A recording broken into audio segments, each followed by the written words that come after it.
नमस्कार दोस्तों। भारत के इलेक्शन इतिहास में पहली बार देखने को मिला है कि कोई चीफ इलेक्शन कमीशन के अगेंस्ट महाभियोग प्रस्ताव लाया हो, वो भी औपचारिक तौर पर पार्लियामेंट में नोटिस भेजा हो। आप सही सुन रहे हैं। मार्च 13, 2024 शुक्रवार को अपोजिशन इंडिया ब्लॉक ने chief election commission Gyanesh Kumar के अगेंस्ट अपनी पद से हटाने के लिए पार्लियामेंट की दोनों सदन में नोटिस दिया है। अपोजिशन ने उनके ऊपर कुछ एलिगेशन लगाए हैं। उनका ऊपर पहला आरोप पार्शियल कंडक्ट, मतलब किसी एक पर्टिकुलर पार्टी को सपोर्ट करना, उनके लिए काम करना। दूसरा, प्रूव्ड मिसबिहेवियर, यानी कि वो ठीक से बिहेवियर काम नहीं कर रहे हैं, जिसका प्रूव हुआ है। सोर्सेस के मुताबिक उन्होंने बिहार असेंबली इलेक्शन जो नवंबर 2025 को हुआ था, उसमें इलेक्टोरल रोल रिवीजन में ठीक तरह से हैंडल नहीं किए थे। ये कहानी और नोटिस की शुरुआत हुई है ममता बनर्जी की पार्टी टीएमसी यानी कि तृणमूल कांग्रेस से, जहां पर पश्चिम बंगाल में अप्रैल या मई को असेंबली इलेक्शन होने वाला है। इस नोटिस में अपोजिशन इंडिया ब्लॉक के मेंबर्स और आम आदमी पार्टी के सांसदों ने हस्ताक्षर की हुई है। लोकसभा के 130 सांसद और राज्यसभा के 63 सांसद कुल मिलाकर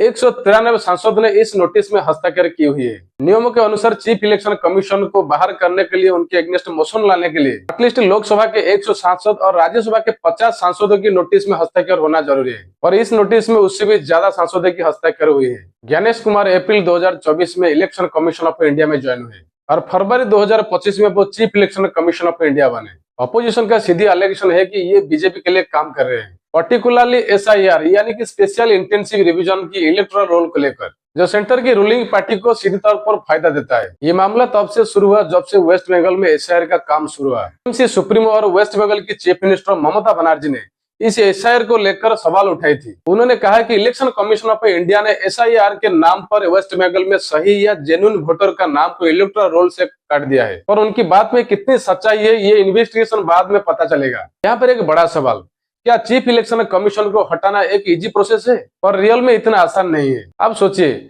जब ये नोटिस को पार्लियामेंट के दोनों सदन में भेजा गया है तो ये प्रोसेस कितना हार्ड होगा। संविधान के आर्टिकल 324(5) के तहत जैसे सुप्रीम कोर्ट के जजेस को हटाने के लिए जो प्रोसेस होता है, वही चीफ इलेक्शन कमिश्नर के अगेंस्ट चलाया जाएगा, और ये मूव इफेक्टिव होगा आज पर आर्टिकल नंबर 124(4) के तहत, जिसमें प्रूवन मिसबिहेवियर और इनकैपेसिटी आता है। मतलब नियम कानून के तहत काम नहीं किया होगा और काम करने के लिए असमर्थ होगा। इसमें और एक एक्ट लागू हो सकता है, जैसे द जजेस इंक्वायरी एक्ट 1968। इसी एक्ट के तहत एक पार्लियामेंट्री प्रोसीजर की जरूरत होता है, जो चीफ इलेक्शन कमीशन को बाहर करने के लिए एक इन्वेस्टिगेशन और वोटिंग की जरूरत होती है। अगर सीसी के अगेंस्ट आया हुआ मोशन एडमिट होता है तो उसके लिए एक इंक्वायरी कमेटी बिठाया जाएगा, जिस कमेटी में सुप्रीम कोर्ट के एक जज, एक हाई कोर्ट के चीफ जस्टिस और एक डिस्टिंग्विश्ड जूरिस्ट रहेंगे, जो कि ये एलिगेशन ऊपर इन्वेस्टिगेशन करेंगे। अगर इंक्वायरी कमेटी ने सीसी की कोई गलती पाई तो इसी मोशन को वोटिंग के लिए भेजा जाएगा, जो कि पार्लियामेंट की दोनों सदनों में टोटल मेंबरशिप की मेजोरिटी से पास होने की जरूरत है।